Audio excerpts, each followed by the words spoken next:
we have been running these sessions since the first month of COVID. And we used to always start our sessions acknowledging that there were people on the front lines that were keeping Canadians safe and coping with the ravages of COVID. And then over time, that preamble has changed somewhat. But I feel like here we are today to talk about the impact of COP26 and what's next for cities. And we are talking at a time when hundreds and thousands of Canadians at the moment on the west side of this country are being besieged by what I'm assuming you folks are going to confirm is the impact of climate change. And so once again, I just want to acknowledge that we have first responders around the country, we have families, we have farmers, we have every kind of person that's been affected by these extraordinary weather conditions. And here we are once again, gathered around the television and the radio, looking at what's happening to our neighbors to the west. And it's been a hell of a year over there. And we appreciate people who are coming in onto the session today who are actually present in that region and are going to be able to talk to us firsthand. This is not an abstract conversation anymore. And I know a lot of you are going to tell me it hasn't been for some time, but boy, oh boy, this week for sure. So I happen to be in Toronto. As you can see, the backdrop behind me is actually real. That's the Canadian Urban Institute offices here on a dreary day at Queen and University in Toronto, which is the traditional territory of many First Nations, including the Mississaugas of the Credit, the Anishinaabe, the Chippewa, the Haudenosaunee, and the Wendat peoples, home to many First Nations and Inuit and Métis, covered by Treaty 13 and the Williams Treaties. And we are here at CUI very cognizant of the legacies of exclusion and the ways in which colonial practice and furthering urban practice has reinforced systemic racism and exclusion and all sorts of challenges that are built into the way that we have actually created our cities. And similarly, we're going to talk today, I think, about the way we've built our cities to actually exacerbate climate challenges. And what are we going to do about that? So I'm appreciative that we have fabulous panelists coming in here today to talk to us about their reflections from COP, what they think the next steps would be. We always use these three framing questions: what's working, what's not, and what's next. Just remember, folks, that we record these sessions and appreciate people being as candid as they wish and give it to us straight, as we say. We want to hear what you really think. And we encourage people to participate in the chat, ask questions in the chat. Always good if you could identify where you are. So I see some of you already doing that. It's always good for us to see the perspectives that are coming in from different parts of the country and also outside of Canada, which we're very appreciative of. And also just remember, anything that goes in the chat stays in the chat, because we publish the chat and we publish key findings and we record this conversation for posterity. So it's a momentous moment. I see I've reduced Francis to tears and we've just gotten started. I might start with you, actually, Francis. We're appreciative of TD's support of these sessions and of City Talk, and particularly as we move more into talking to Americans, because so many of these issues are not confined to geography. And so we appreciate having TD supporting us in this. And so maybe I'll start with you, if you can give a perspective in terms of what do you think is next for cities post-COP? And what do you think the priorities would be? And each of you are I'm going to ask each of you just give us a bit of an overview of what you think, and then we start with a sort of combined conversation. So welcome everybody, and over to you first, Francis, and maybe also tell us where you're tuning in from. Be great when we start. So Francis from TD. Sure, thanks, Mary. So I'm just like you. I'm dialing in from Toronto. I'm sharing your jury day here. So just to give some perspective on COP itself, I think kind of like what was different about this one was really, I think, the sense of urgency that we're all approaching climate change these days. Mary, you kind of referenced what's happening in BC right now, but the reality is that all over the world, more and more extreme weather events are happening on a more frequent basis, and it's really bringing, I think, the impacts of climate change to the fore. And really, I think COP26 is happening against this backdrop of like, this is really our kind of last chance to kind of make the serious commitments and take the serious action needed to implement system-wide changes, because really, according to the IPCC, we need to be able to reduce emissions by upwards of half if we're still going to stay on track to 1.5 degrees above pre-industrial levels. If we kind of take like the adoption of the smartphone, for example. First iPhone came out in 2007. By 2017, smartphones are more ubiquitous than indoor plumbing. So really, I think this is kind of the idea that if we're able to make these commitments now, then we'll at least have a fighting shot of reaching some kind of reasonable target by 2030. So I think that's kind of the key thing here. Coming out of that, I think a lot of us were perhaps a little disappointed with some of the commitments that actually were made. Like we did see some serious action around methane, around coal usage, deforestation, land use change, and issues around that. But perhaps maybe not as stringent as we would like. But I think we also need to take COP or the commitments made at COP against the backdrop of what is happening more broadly around commitments that governments are making at every single level. Commitments towards, moving towards clean energy, electricity sector, to decarbonizing transportation, buildings, so on and so forth. There are serious commitments, particularly in a Canadian context. And if we look at it in that broader context, then I think there is something to be more optimistic about. Now, what's next for cities? And this is the real challenge here: is that there's often this criticism that there's too many people like me, too many people talking about climate change and things like that, not enough people acting on climate change, because the onus is really on cities where the large majority of people live to actually take action and actually implement some of these system-wide changes. According to IRENA, 65% of global energy demand comes from urban centers, and 70% of energy-related carbon emissions also from urban centers.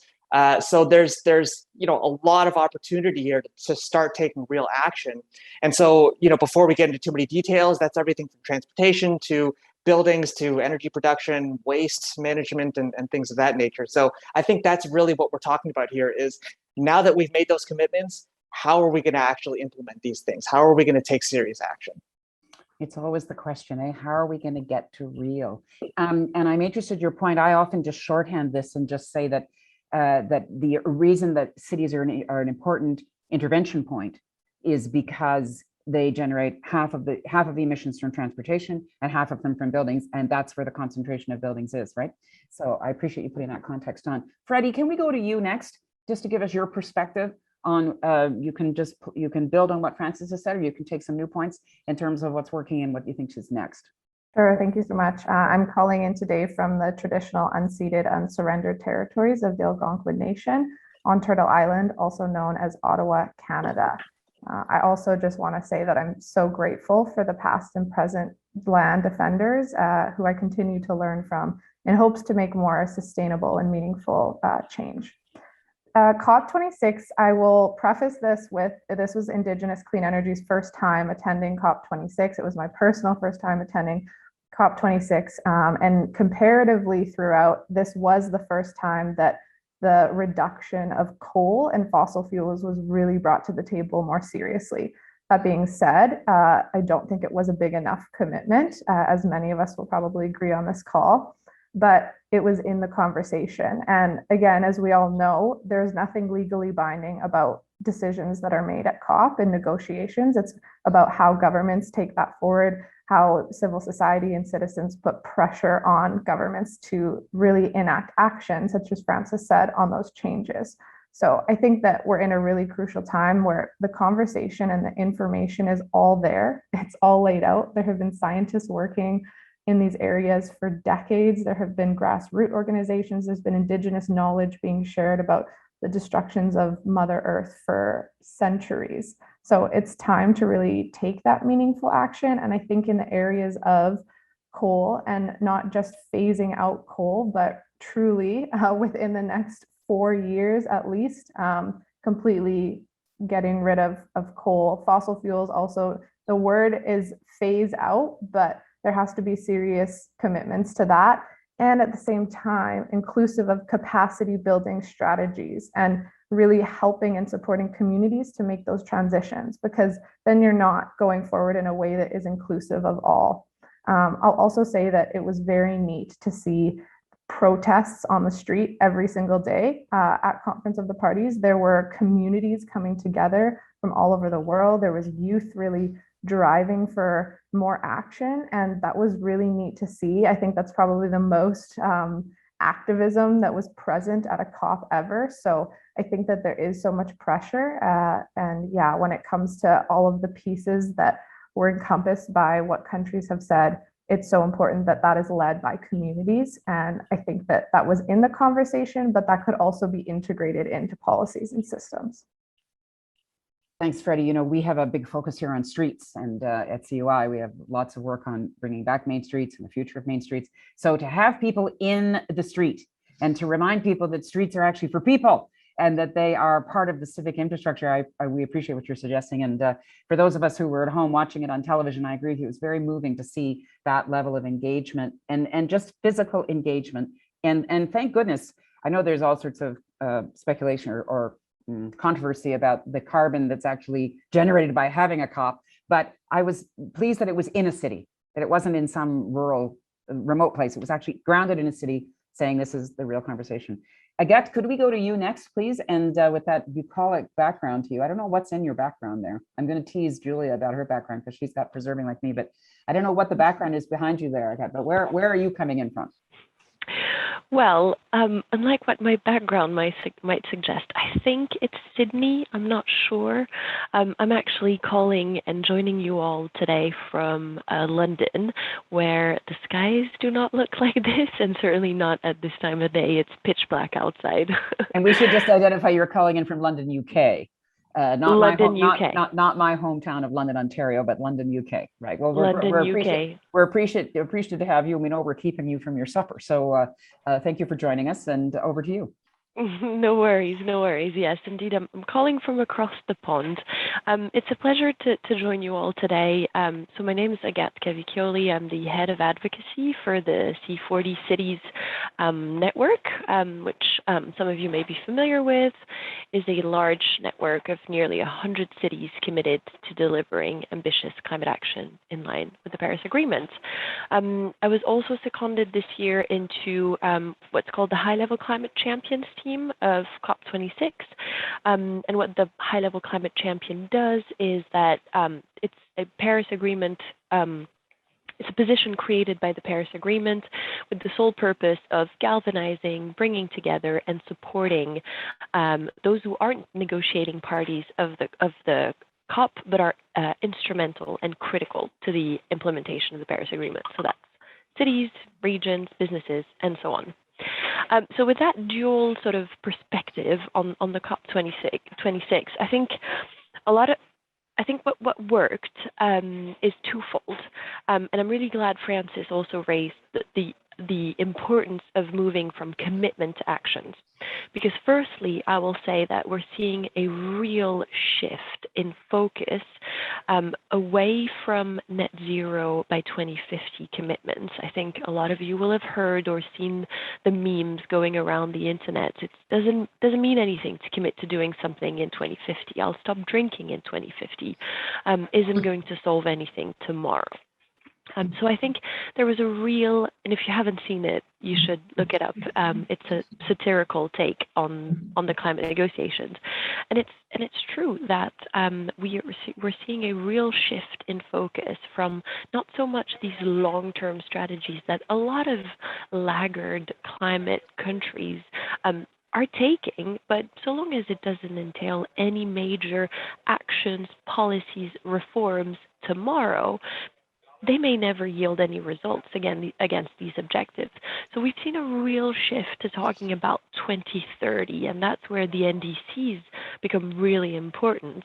And it's where I think cities and particularly the C40 network have been really instrumental in showing what's possible in the next decade in terms of shorter term but high impact actions in some of the sectors. Again, Francis has set us up perfectly for, but transport, buildings, waste, and also consumption.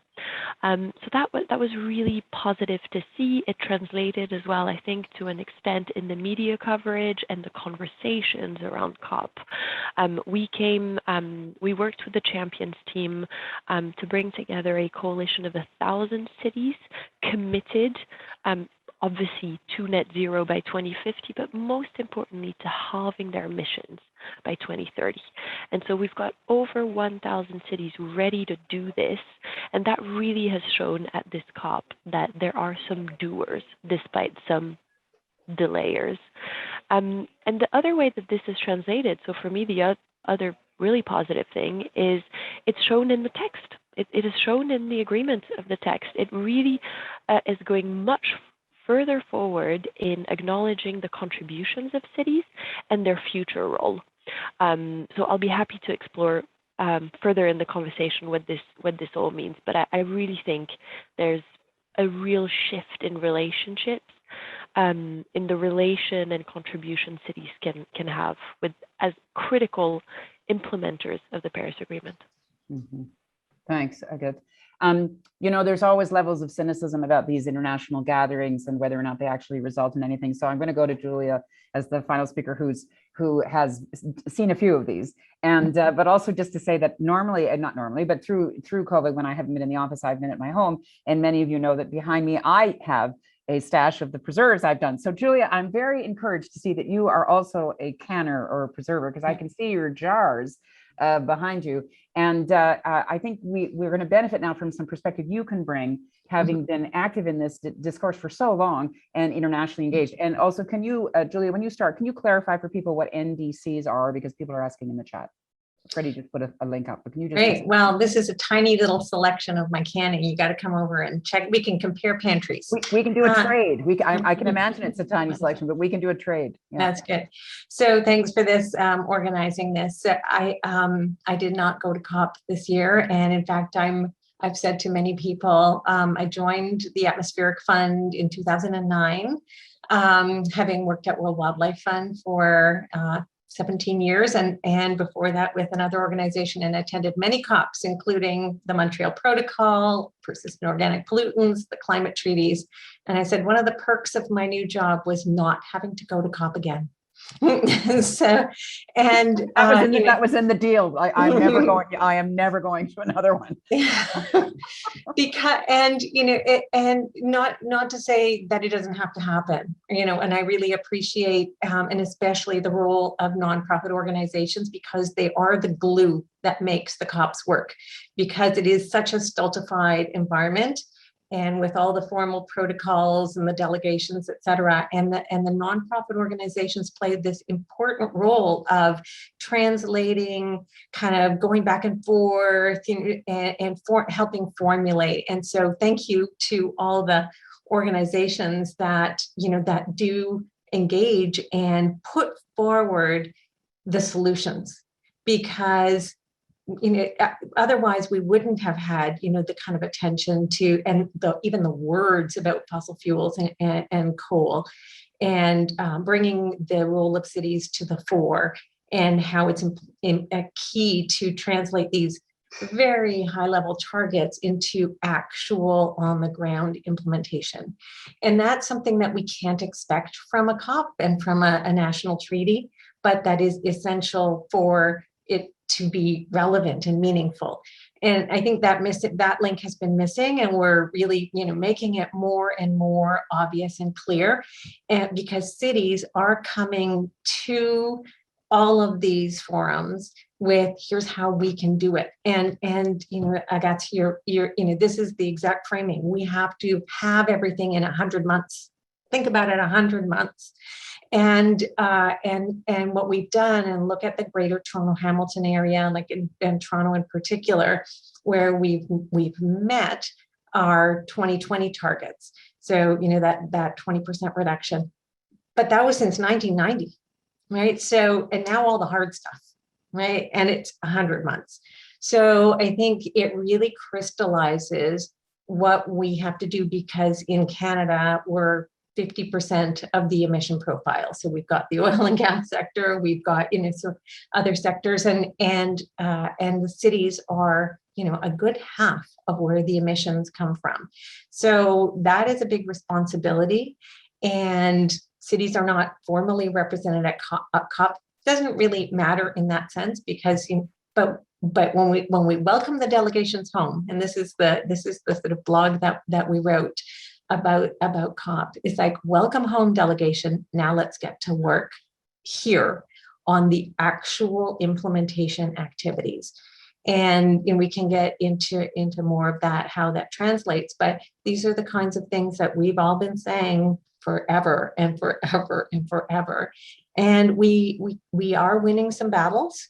Like there are some success stories in cities, like the investment, the policies, the actual implementation, but emissions are still going up.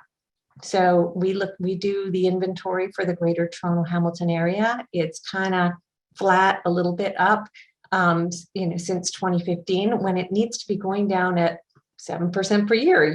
Think of, it's just math, right? You need to make that trajectory. And so I think that's rather than the big targets at COP set the vision and really show where we need to go. We need to translate that down into our own sectors and, sector by sector, emission source by emission source. And that really hits the ground in cities. And to your very opening point, Mary, I mean, what a huge impact that we're seeing from climate change on the ground in cities. This is not new, but it's headline news today, and it was in August with the heat dome in BC. I mean, poor BC is, but this, I think we can't get distracted from the mitigation requirement. And I'm concerned, obviously adaptation and response is key, but we can't get distracted from the mitigation as well. And so we just need to resolve that hard, because mind space is going to be occupied elsewhere. Budgets, I mean, look at the cost of addressing some of these disasters. And Francis, I'm interested in your perspective on that, but we really need to keep the focus on mitigation as well. Yeah, I mean, it's hard to try to keep all these things and get all these things open at the same time, because that people tend to think, well, it's either this or it's that. And I remember this from years ago in my work in the US, where there were some foundations that were not prepared to even have a conversation about mitigation. No, that was not. And now we have to talk, as you say, about both.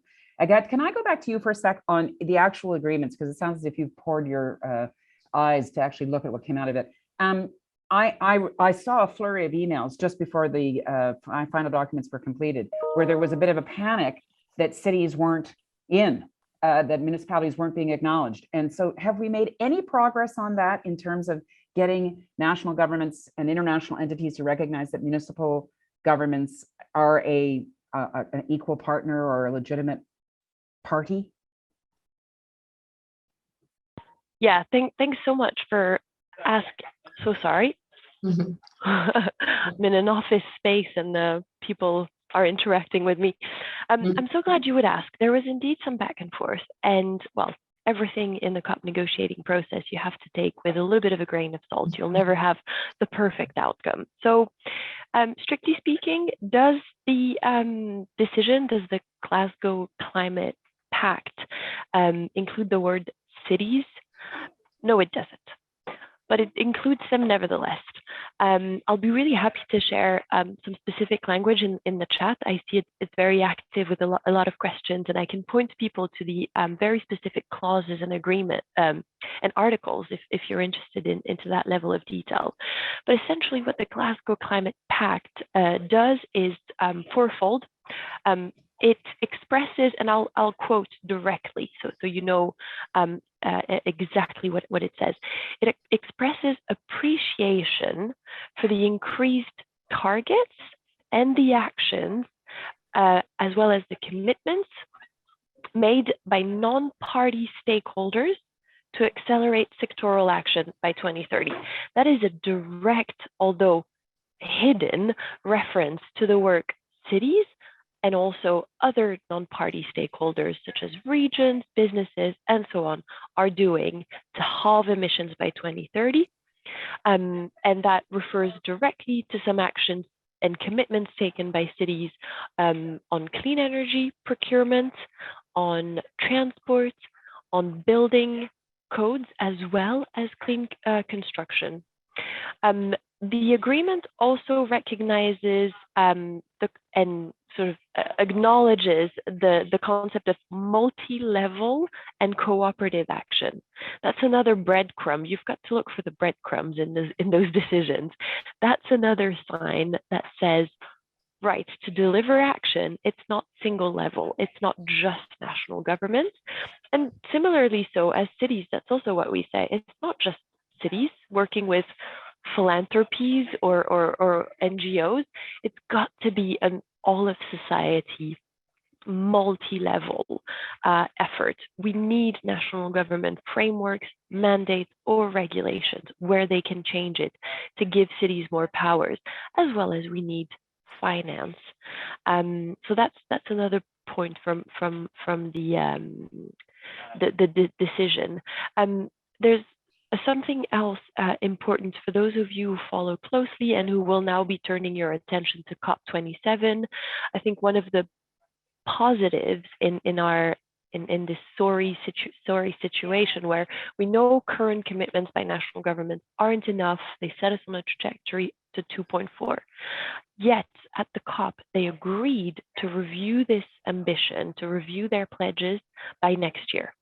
The Paris Agreement calls to do that just every 5 years. So it's really good we could have that bit of a reality check and agreement that it's not enough, we need to do more next year. And next year, COP27 is also when the global stock takes place.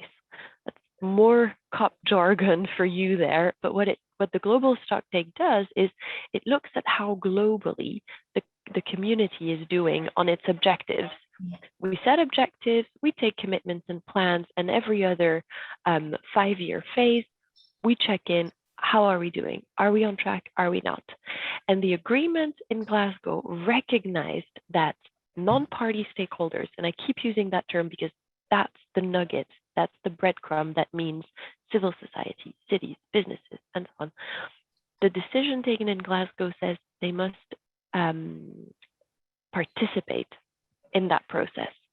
So it means we're going to be in the dual situation right now and in the next 12 months, where simultaneously we're taking stock of what we're doing and we're getting the chance as cities to say, well, this is everything we're contributing. And simultaneously, we're having to review ambition.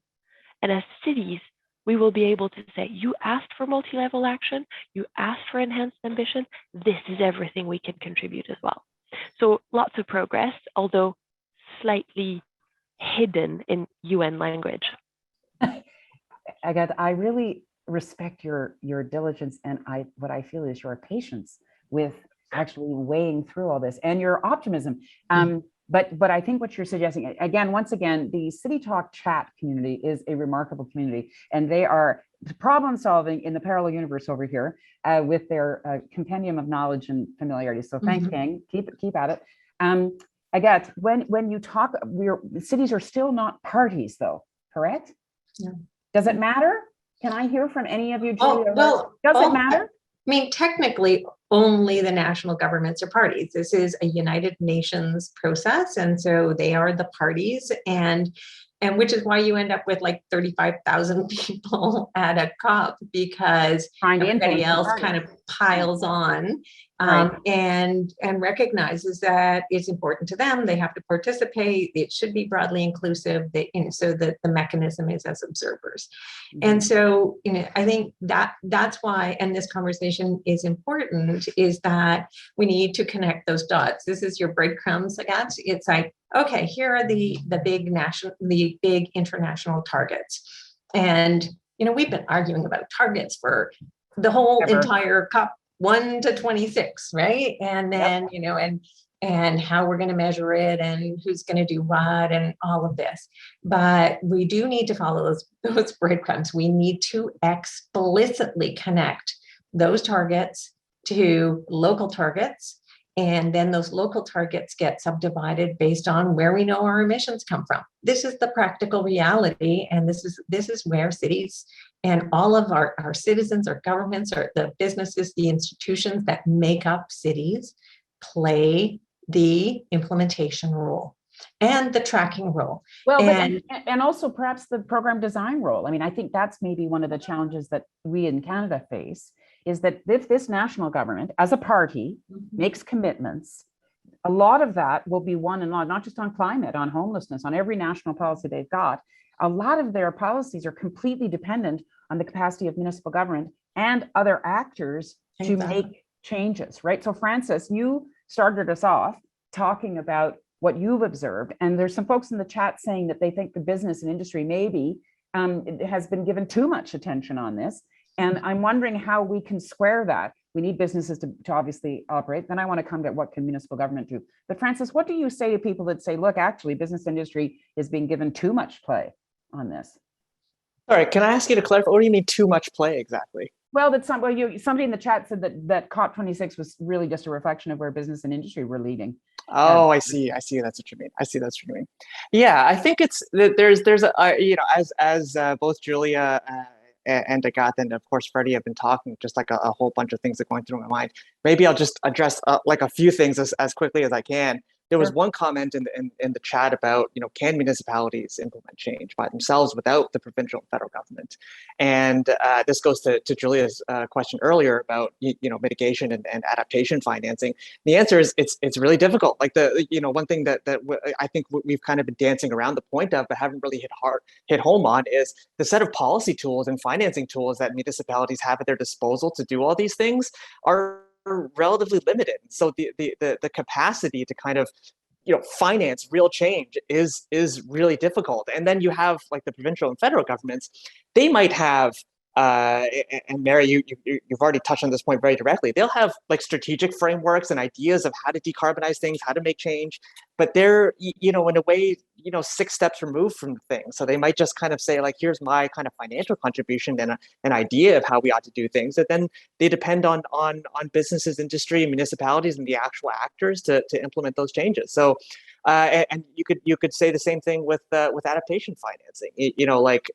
So many of the impacts are local and unpredictable, and we treat it as like this kind of after the fact kind of funding that we ought to be doing these things, but the actual on the ground work of adaptation financing and climate adaptation needs to be in the planning phase. It needs to be done by the people that are kind of exposed to this thing. Now, to your question, Mary, about insurance is obviously critical. Insurance, yeah. So there's so many perspectives I think we can discuss here.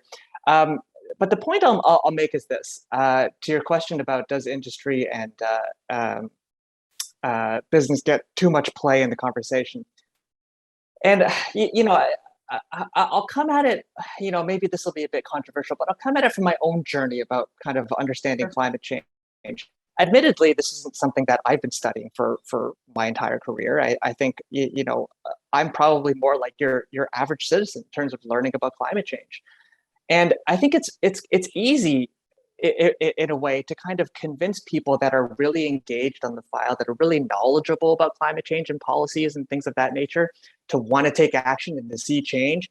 But it's a whole other ballgame to try and convince the average public, the average person about the need to instigate serious change. I think everyone, will say, yeah, of course we need to take action. Of course we need to do these things. But at the end of the day, nobody wants to be inconvenienced by them. Nobody wants to pay for them. Like we have this classic free rider problem of like, how do we pay for climate adaptation? And that's a really... But some of it is going to be done.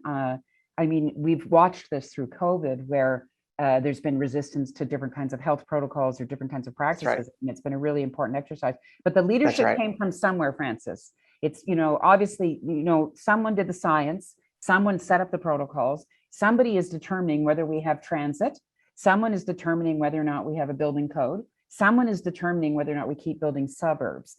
And I guess that's the question that people are asking here is, where is the change going to come from? Because business and industry primarily will respond to regulation that is established by local, provincial. Oh, I see Julia kind of wondering. So Julia, you jump in. No, I agree, Mary and Francis. I think you're agreeing too. So the policy framework needs to be set. Like, what are the rules of the game? We come back from Glasgow and we have these targets, and we're going to get measured every year, not every 5 years. So those frameworks need to be set at home. At a national, provincial, and local level, so that everybody has certainty about where we're going together, and where the capital needs to be deployed, and in fact redeployed from some bad things to some better things, and where those how those consumer choices can be supported and directed, how business investment and activities can. So it is definitely an obligation, I would say, coming out of Glasgow for those policy frameworks to be set very clearly. And that has not been the case. And we have a federation. It is challenging, to do this, just from the federal government. But I think municipalities are maybe a more willing partner than some provinces.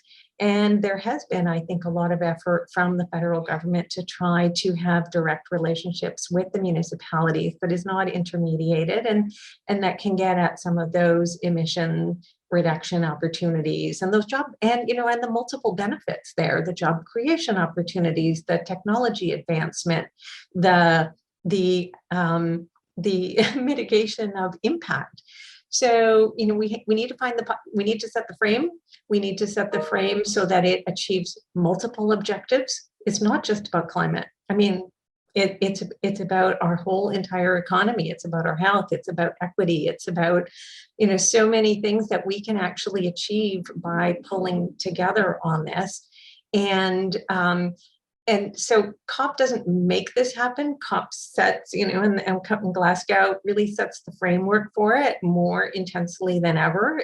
Let's just embrace that, but then get to work locally. That in the end is where it hits the ground.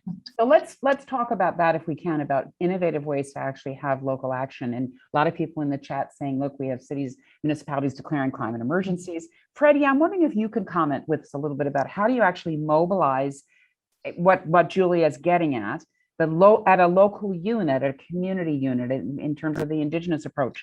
Are there tangible ways to make this real? And so that we could actually get gains locally that would send up, rather than us sitting waiting for somebody to come and tell us. Do you know what I mean? What do you think, Freddie? Yeah, most definitely. And I'd just like to build off what Julia is saying, because talking about that collective approach is so ingrained in Indigenous ways of knowing and being, also other ways of knowing and being.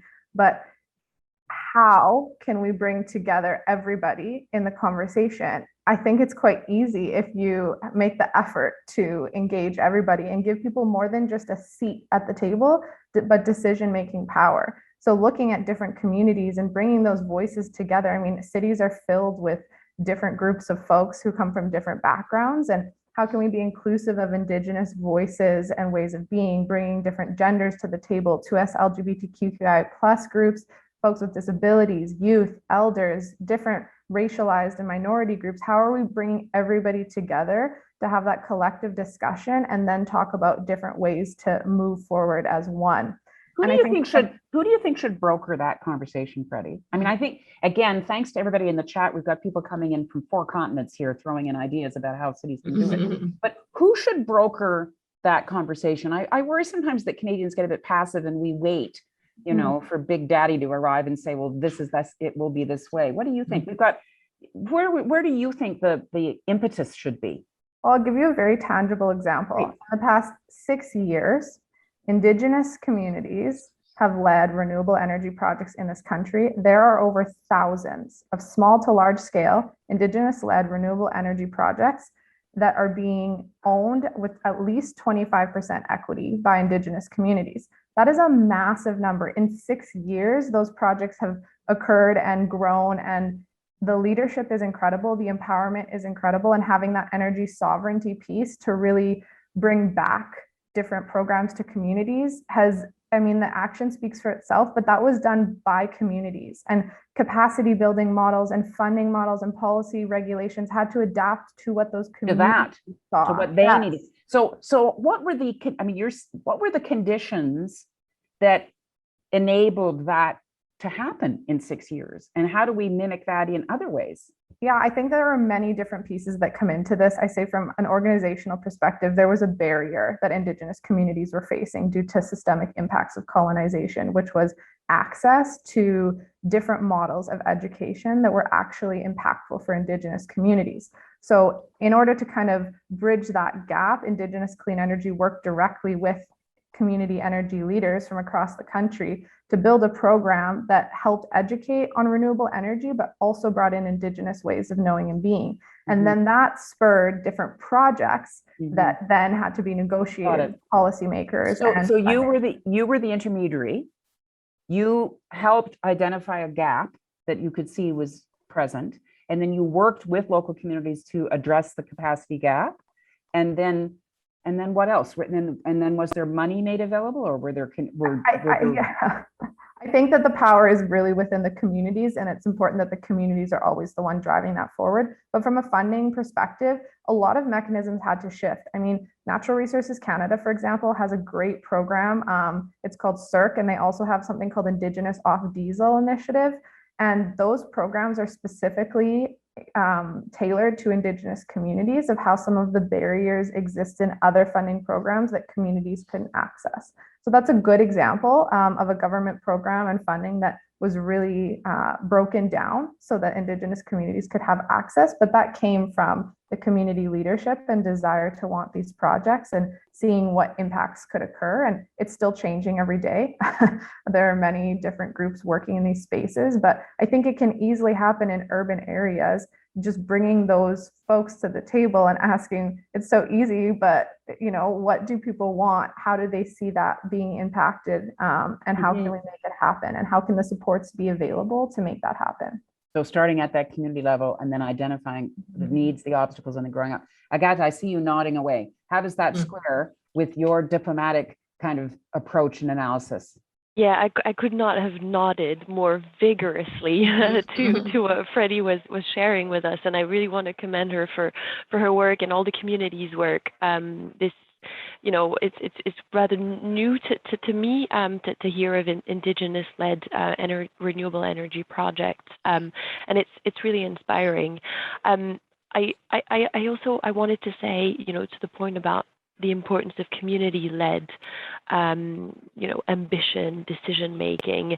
It's really critical that I think cities have the awareness of the extent of their power, and that sometimes they might feel limited in what they can do.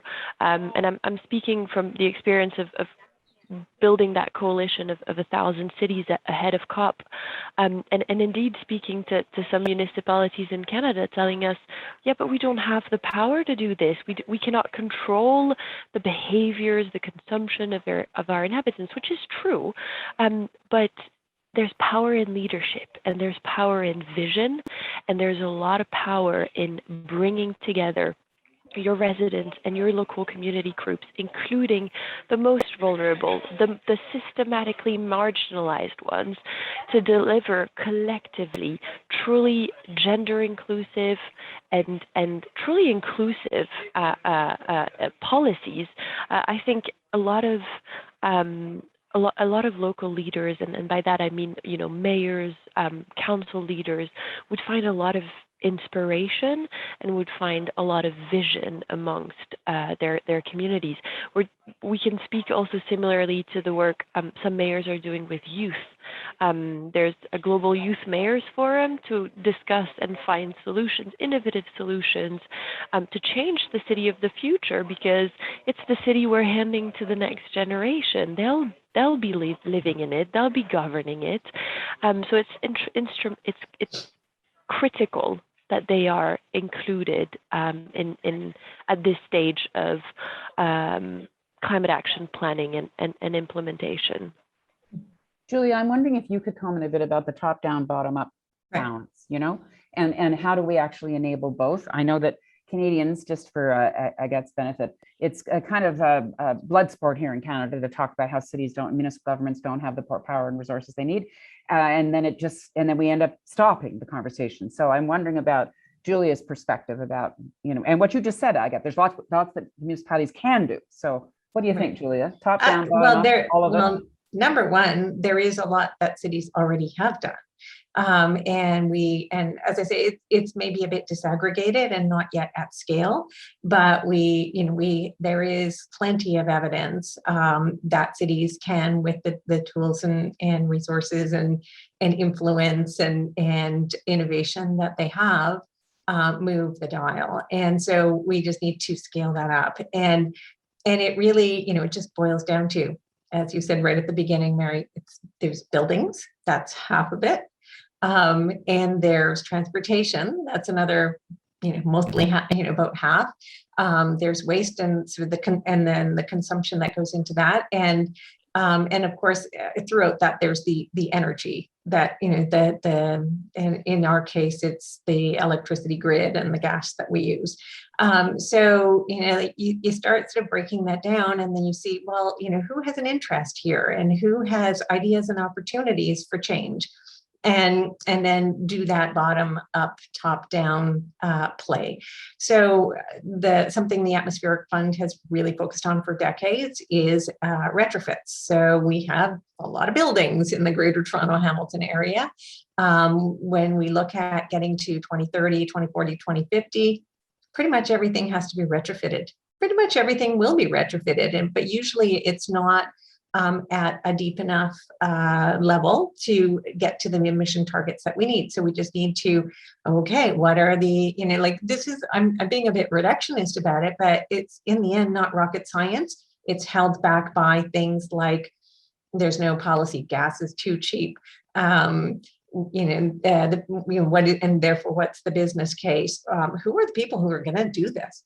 And when you look at it that way, it's like, these are all good problems to have. Like these are things that we can do something about through the efforts of local government, the businesses and owners of the building stock, the suppliers of the equipment. Great opportunity that the academic institutions who get to train people for the jobs in the green economy, and many of these things are within the power and ability of the cities to either implement and drive or advocate for at the provincial and federal level, and with their partners to get those policy environments, to get that investment flowing. And then I come to capital. Like there is so much money out there right now looking for impact. I mean, this is another theme in Glasgow, right? It was sort of Mark Carney and everybody else saying, well, we've got piles of money. And the problem is that there needs to be intermediation. This is one thing that the Indigenous Clean Energy Organization has done so well, is intermediated between the great projects and the drive of communities to sort of get off diesel and the federal government and those programs. I mean, we've started a project called Retrofit Accelerator to try to basically bridge between the piles and piles of money that's looking for impact and the projects out there, because it's complicated. So none of this is like easy, but you work away at it, you find where that translation and intermediation between the top and the bottom is, and then something works. And ICE is a perfect example of that. There are good examples of this. Look at, renewable energy to some extent in some provinces is a great example, like at a bigger scale, not at the community scale. Mm-hmm. Retrofits in some sectors, we kind of just need to scale it up and provide the support. And I think, when it comes down to practical thinking about this, like the federal government, coming back from Glasgow, like they don't have so much on the ground capacity, but they can support the intermediaries. Mm-hmm. And if nothing else, support the intermediation to bridge those opportunities, to bring the solutions and the capital together, to put the policies in place. Like those would be super helpful activities from the federal government to help the local players, governments, business, citizens actually do the implementation.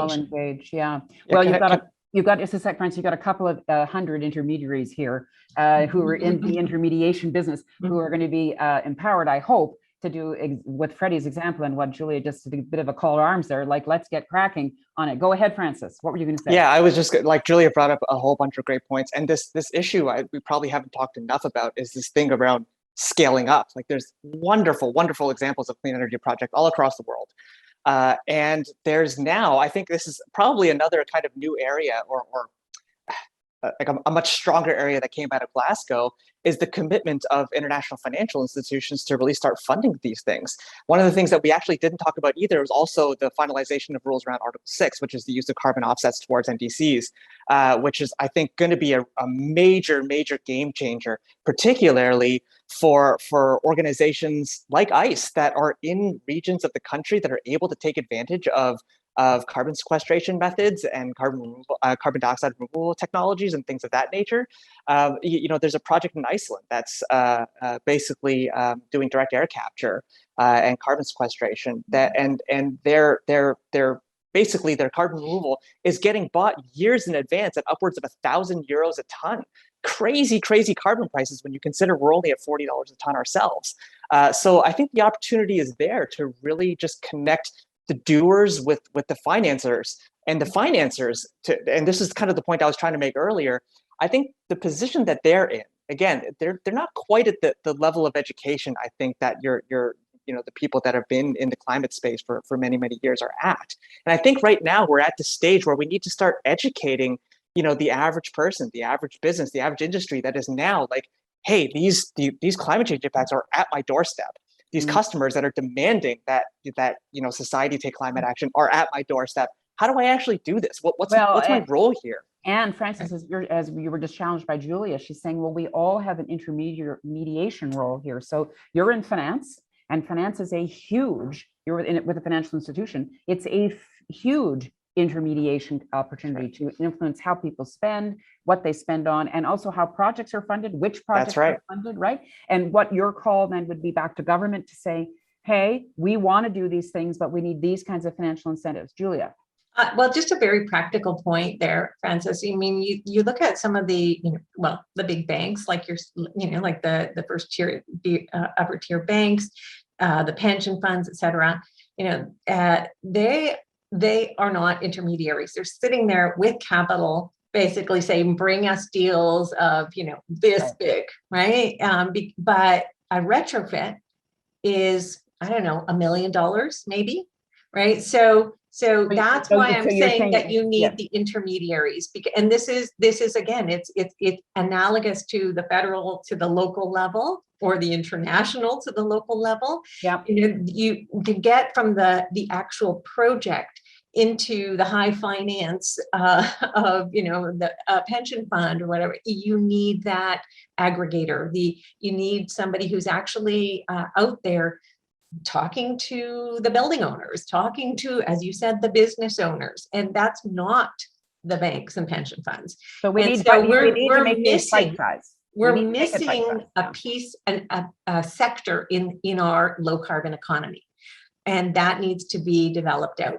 Is that going to be our utilities? Is that actually going to be the municipal government? Is that actually going to be the banks? Well, I don't know. Like I think that this is where some of the nonprofit organizations like ICE and like the Atmospheric Fund come in, because we're committed to the mandate, not to making money, to the mandate, and not just the carbon, but the equity and the jobs and the health outcomes.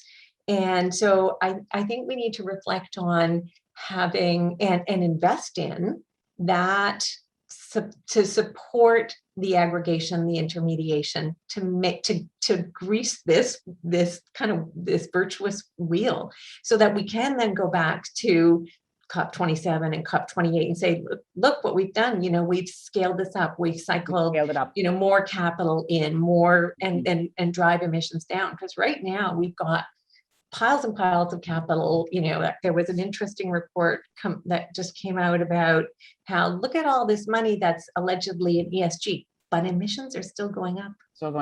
Right. So this has to be not quite aligned there. It's got to go from the ground up, folks. And we're experiencing these impacts at the ground, as we started off the broadcast talking about what we can see on the ground, literally in BC. I'm going to round now for some closing comments for each of you, to be brief if you can. Freddie, first to you and then to you, Agathe. Go ahead, Freddie. Yeah, just 2 quick points. I would say that even if we are talking about the business case, if projects in all scenarios are led by communities, the impact is way greater and the sustainability model is much greater. So having those long-term investments that are really driven by communities, it's just kind of a no-brainer in my opinion. So having those intermediaries is so important to really highlight those possibilities for impacts.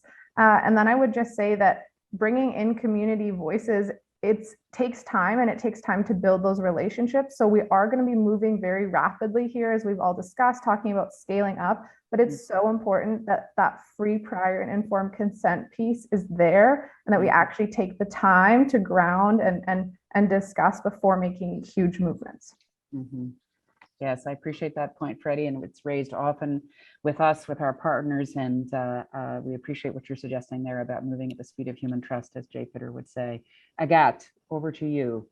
I guess building on what Freddie has said, and this time talking about the community of practice of cities, I really want to stress just how important network dynamics for cities in the world can really change the way they tackle these complex and difficult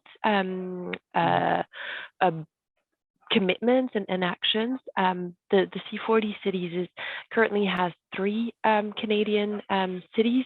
The other 100 ones are around the world, but the coalition of the Race to Zero is over 1,000 cities, and that friendly competition with cities, as well as that collegial knowledge sharing around issues that, you know, are the same between Sao Paulo and Copenhagen, Kinshasa, or Montreal, is really, really important to spur innovation, raise ambition, and help to share technical knowledge and expertise amongst cities.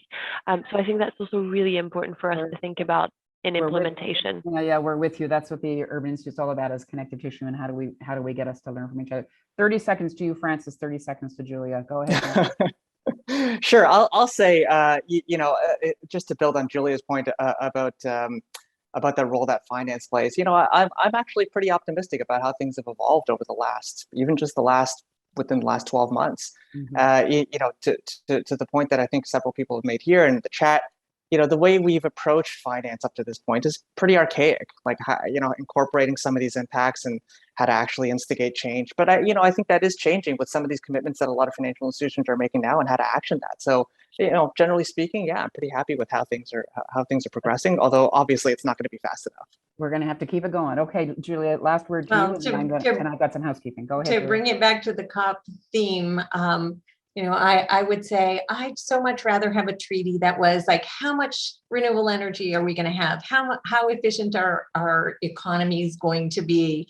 How much capital are we going to deploy into all these things? And sort of turn it a little bit on its head. Obviously, targets are important, and let's like hang on to those and start implementing.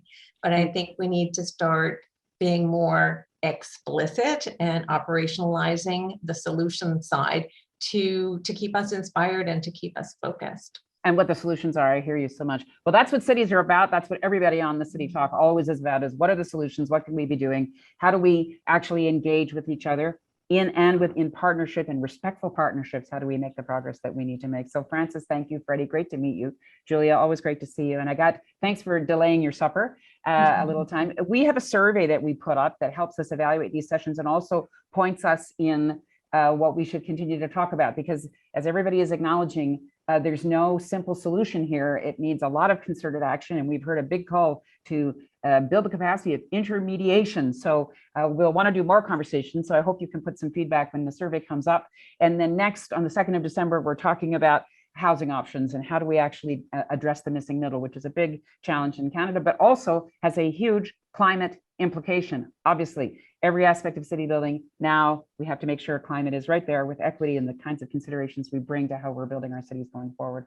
So thanks everybody for joining us at this City Talk. I wish you a happy day. The sun's come out here behind me. And I appreciate the hopefulness that each of you brought, but also the pragmatism. It's really important for us to hold both of those. So thanks very much for joining us, and we'll see you next time.